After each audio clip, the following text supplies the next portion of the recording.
Hindi pa rin pala patay si Blackbird dahil muli nitong hinawakan si 13 sa leeg. Nakita ito ni 7 na agad sinaksak ang kalaban. Pero sinabi ng kalaban na hindi ganun kabilis si 7. Ngunit pinahaba ng bida ang kanyang espada at tinuhag ni 7 ang kamay ni Blackbird, at tumagos ito hanggang kay 13 upang iligtas siya. Bamuka ang bibig ni Blackbird at may lumabas na laser. Nagulat si 7, pagkatapos ay dinagit siya ni Blackbird pataas. Nang mahiwa niya ito ay binitawan siya nito, pero muling nagpahaba ng espada si 7 at sinaksak si Blackbird. Bumaon ang espada kay Blackbird, pero ngumiti lang ito at sinabing hindi siya namamatay. Inatake niyang muli si 7, na mabilis namang dumpensa at gumanti gamit ang espada. Napansin ni 7 na mahina si Blackbird sa liwanag, kaya ginamit niya ang kahinaang ito na ikinasakit ng kalaban. Naalala ni Blackbird na siya ang Black Hero. Nagsuot siya ng piring at naganyong ibon. Pero inagaw ito ni 7 gamit ang espada at tinanggal ang piring niya. Pagkatapos ay winasak ang puso nito gamit ang makapangyarihang espada. Naalala ni Blackbird ang kanyang nakaraan at paghihiganti ng mahuli at atakihin siya ni 7 gamit ang Shadow Pact. Gayunpaman, gumana ang espada ni 7 at tuluyang nawalan ng malay si Blackbird. Naalala ni Blackbird na hindi siya immortal, at dahil sa pagbagsak, namatay ang pangit na nilalang. Nilapitan si 7, ng dating chicks niya, si Manjusaka. Pagkatapos ay inatake sila nito dahil yun ang mission nila. Ipinakita naman sa HQ ng Killers League na naiwan doon si Blue Phoenix. Sinabi niya sa Master na isa siya sa mga gustong pumatay sa boss ng mga killer. Umilo ang kanyang mga sandata at umatake ang Master. Pero agad siyang pinigilan ng babaeng kasama ng leader, kaya nagmadali siya para umiwas. Sinabi ng leader na kahit mensahero lang ang babae, mas mabilis pa rin ito sa ibang killers. Patuloy na inatake ng babae si Blue Phoenix. Mabilis ito, nasabi ni Blue Phoenix, at agad siyang binalak-baliikan siya ng babae para banatan. Pero ginamit ni Blue Phoenix ang kanyang kapangyarihan para itulak ang babae. Naisip ni Blue Phoenix na dumiretso na sa boss at gumawa ng malaking barrier para hindi sila maistorbo ng babaeng kupal. Nag-flashback si Blue Phoenix, dati siyang anak ng isang emperador at masaya silang namumuhay. Pero isang gabi, inatake sila ng isang grupo, kasama ang leader ng killer squad. Pinatay ng mga killer ang kanilang mga bantay, at sa harap ni Blue Phoenix ay lumabas ang long-hair na killer master na may maraming mata.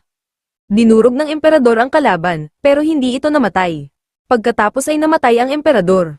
Sa galit, mabilis na sumugod si Blue Phoenix, pero iniligtas siya ng kanyang ina, mula sa kalaban kaya ito ang namatay. Kinuha ng kalaban ang simbolo ng kanyang ama at hinayaan siya na masunog sa nasusunog na bahay. Lumapit ang leader sa harap ni Blue Phoenix at nang lumabas ang espada, nagbago ang anyo nito. Samantala, nagamot naman si Cola dahil sa dinalang gamot nila Daibo at Xiaofei. Tinanong ni Cola kung nasaan si 7, pero hindi rin alam ni Daibo. May ibinigay ang chief kay Daibo. Ito ay para sabihin sa mga tao na tulungan si 7. Naisip din ni Cola na naghahanap din si Boy Labo ng gamot para sa sakit niya. Ipinakita na abala pa rin ito sa paghahanap. Sa Xuanwu, galit ang ilang tao na hinahanap si Daibo para gawing lechon. Biglang lumabas si Daibo sa tunnel na kasama ni Xiaofei, naging macho ulit si Xiaofei. Ipinagmalaki niya ang paglaki ng kanyang katawan, kaya natakot ang mga tao at tumakbo. Pumunta si Daibo sa mga bodyguard ni Chief Lifehua, ang boss ng Xuanwu. Gamit ang Chi Energy sa cellphone, tinawagan ng bodyguard ang mga tao at nalaman nilang nasa basement si 7. Narinig din ito ni Zan, ang dating tumulong sa kanila na makatakas sa mga sundalo. Sinundan ni Condor at Daibo si Zan na tumakas. Nagtaka si Zan kung bakit pinatay ni Killer 7 ang master niya. Ipinakita na nawalan ng malay si 7 at binabantayan siya ni 13 habang nakikipaglaban kay Manjusaka. Ginawa ni 13 ang lahat para labanan ng mas malakas na karibal. Dahil magaling at hindi brutal, ginamit ni Manjusaka ang kanyang purple powder. Kung maamoy ito, makakatulog lang ang biktima at hindi masasaktan. Nawawalan na ng pag-asa si 13 nang biglang dumating si Xiaofei at tinanggal ang kapangyarihan ni Manjusaka. Bigla ring umatake si Daibo na naging manok at tigre. Mabilis na dinala ni Daibo ang sisiw sa bidang si 7 na naging sisiw at kinumbinsi si 13 na sumama sa pagtakas. Nasira ang damit ni Manjusaka kaya nagalit ito. Ang pagtakas ay planado, pero biglang may umatake kay Xiaofei at nawalan ito ng malay. Pagkatapos ay lumabas si Shimen sa lupa. Umaasa si Shimen na mapapatay si 7. Biglang dumating si Daibo, inihagi si Xiaofei at kinuha si 7 para makatakas, naiwan naman si Zan para pigilan si Shimen, Pagkatapos ay sinabi nito na may gusto pa siyang malaman kay Seven. Dito ay pinakita na nabihag ni Manju Saka ang walang malay na si 13. Sa isla ni Seven, nakita ang mga dating killer na nakalaban niya. Ang ninja na nakalaban ni Seven sa CR ay naging customer ng kanyang barbershop at nagsimula ng bagong buhay. Habang nagbabantay, may pumasok na holdapper. Nakita ng magnanakaw ang ranggo niya sa Killers League na 10,000, kaya pinagtawanan siya nito, at kinain ang paninda niya sa harap niya mismo. Nakita ng magnanakaw ang premyong LCD TV sa raffle kaya tinutukan niya ang tindero at inutos na mag-scratch ng tickets, pero scam pala ang raffle. Dahil dito ay inutusan na lang siya magluto ng noodles, pero nilagyan niya ng spicy ketchup, pero natapon ito. Sinabihan siya ng magnanakaw na walang kwenta at umalis. Sinamantala naman ito ni Normal Assassin ang pagkakataon at inatake ang magnanakaw. Natanggal ang maskara nito, sinabi ng magnanakaw na dahil nakita na ang kanyang mukha, papatayin na daw siya nito. Binaril nito ang lahat ng ilaw, kaya labis na natakot si Normal Assassin. Pero naalala ni Normal Assassin ang babaeng nagkagusto sa kanya dahil sa kanyang pagtulong, kaya lumakas ang loob niya at binanatan ang magnanakaw. Maya-maya pa ay dumating ang kanyang boss kaya pinagtulungan nila ang magnanakaw. Pumunta si White Fox, na isa ring killer, sa bahay ni Seven. Nakita niya ang mga litrato ni Seven at ng iba pa. Nagtanong siya kay Old Shen kung nakita nito si Seven, pero sinabi ng matanda na ilang buwan na niyang hindi nakikita si Seven. Ipinakilala ni White Fox ang kanyang sarili na pinsan ng bida, kaya tinawagan ito ni Uncle Chen. Sa kasalukuyan, ginagamot si Seven sa lugar ng mga psychic. Sinabi ng miracle doctor na hindi niya kayang gamutin si Seven. Biglang dumating si Prince of Stan kasama ang magaling na doktor. Samantala, nilapitan ni White Fox ang dalawang dating assassin at nagtanong tungkol kay Seven. Inilabas ni Ichiro ang calling card na binigay ni Seven. Nagising si Seven at agad na hinanap si 13, pero sinabi ni Daibo na iniligtas lang siya nito. Tinawagan siya ni White Fox at sinabing umuwi sa Chicken Island kung ayaw niyang mamatay ang lahat doon. Nagpalipas ng oras si White Fox sa dagat at pinagmasdan ang masasayang litrato ni Seven. Hanggang sa binaril siya ng water gun ng mga bata. Dahil dito ay gamit ang kanyang enerhiya, pinabagsak niya ang mga bahay doon. Naghanda ang lahat ng marunong lumaban doon, kasama ang aso at pusa.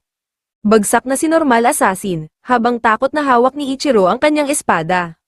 Mabilis na kinuha ni Chairman Jiang ang natitira niyang pera para bayaran ng doktor. Ito ay para gamutin si Red Tooth, pero sinabi ng doktor na araw lang ang itatagal ng buhay nito. Dinala ni Jiang si Red Tooth sa bangka at inalala noong maganda pa siya at masaya pa sila ni Red Tooth. Sinabi ni Red Tooth na mahal niya si Jiang at pwede silang umalis para walang gulo, pero hindi pumayag si Jiang dahil siya ang susunod na leader ng sekta. Sa araw ng koronasyon, nagalit si Red Tooth kay Jiang at tuluyang umalis.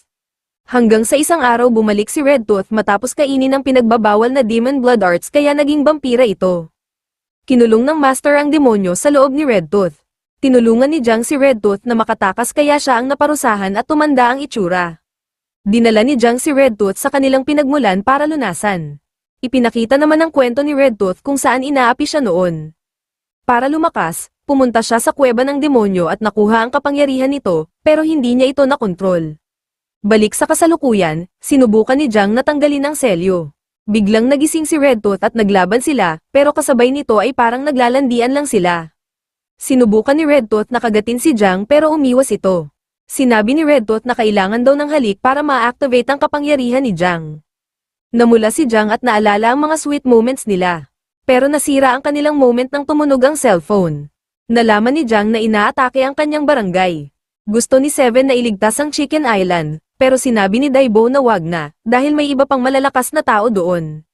Pero nalaman nilang wala na doon si Jiang, at maging si Hide-chan na kasama si Eleven. Dahil dito ay inuto na lang ni Cola si Stan para pumunta sa Chicken Island. Samantala, sinubukan ng mga pusa at aso na umatake kay White Fox pero natalo sila. Sinira ni White Fox ang gitara ni Mudbark. Sinabi ng doktor na may 3 lason sa katawan ni Seven, lason ng bulaklak ni Manju Saka, lason ng punyal, at ang amnesia. Dahil dito ay gustong malaman ni Seven ang nangyari sa kanya. Kinagabihan, binigyan siya ng pagkain ng isang mayamang nagpapanggap na pulubi. Sinabi nito na maghubad si Seven para maalala nito ang nakaraan, hinubad ni Seven ang damit niya para maalala ang nakaraan. Pagkatapos ay biglang lumitaw ang doktor at si Daibo, at sinabi nitong ayaw niya pa sanang maalala ni Seven ang nakaraan, pero handa na siya. Dumating si Prince of Stan sa isla at inatake si White Fox. Naglaban sila gamit ang teknolohiya at kapangyarihan. Nabasag ang armor ng prince, at papatayin na sana ito pero biglang dumating si Cola. Humingi ng isang araw si Cola para mag-charge ang prince, para mas maganda daw ang laban. Pumayag naman si White Fox para masaya. Kinagabihan, dumating ang eroplano ng prince na naging Gundam at inatake si Fox. Umatake si White Fox pabalik at nagawang mabasag ang robot arm ng prince. Muntik nang patayin ulit ni White Fox ang prince pero hinawakan siya ni Cola para mawala ang kapangyarihan niya. Tinapon ni White Fox si Cola, at agad naman itong nailigtas ni Stan pero sa huli ay dalawa silang nawalan ng malay. Sinabi ni White Fox na kailangang mamatay ni Cola dahil isa itong banta, pero nagulat siya nang matabig ang kamay niya. Lumitaw si Lizard na inutusang magbantay kay Cola ni Seven. Muli pang umatake si White Fox, pero hinarang ito nila Lizard at Ichiro at nataman siya. Tinawag ni White Fox na duwag si Ichiro, habang patuloy na binabanatan. Habang halos mamatay na ang mga babae na bata ni Jang nang biglang iligtas sila ni Red Tooth. Dumating siya dahil sa kasunduan kay Jang. Nilabanan ni Red Tooth si White Fox. Ipinakita muli ang leader ng Shadow Clan at si Phoenix. Naging higanti ang leader, inatake si Phoenix mula sa likod. Inilabas ni Phoenix ang kanyang teknik. Naalala niya ang master na nagligtas sa kanya noon at nagturo ng teknik bago namatay. Sinunod ni Phoenix ang stance at iniwasan ang atake ng kalaban. Sa isang iglap, ginamit niya ang lahat ng lakas niya. Nagawa niya, pero ang babaeng kupal ang tumanggap ng pinsala, na robot pala. Sinabi ni Phoenix ang totoo kay 13, nang makita niya si 7 na lumalaban kay Red Tooth, nagkaroon siya ng plano. Inutusan niya si 13 na saksakin si 7 para mabura ang alaala nito at mailayo sa panganib habang nasa Xuanwu. Sa ganung paraan, malalabanan niya ang Big Boss nang walang sagabal. Alam niyang malalagay sa panganib si 13 kaya iniligtas niya ito. Pero sa kanya nalipat ang laso na nilagay ni Manju Saka kay 13. Ibinigay niya ang espada kay 13 at sinabing ipagpatuloy ang kanilang sword skill. Inutusan niya si 13 na humanap ng ibang master dahil wala na siyang oras. Sa paglalakad ni Phoenix, marami siyang pinatay na killers. Sumali sina Manju Saka at Shimen sa laban. Sinugutan nila si Phoenix, pero lumaban ito. Kinabukasan, dumating ang Big Boss, nagbagong anyo, at handa nang atakihin si Phoenix.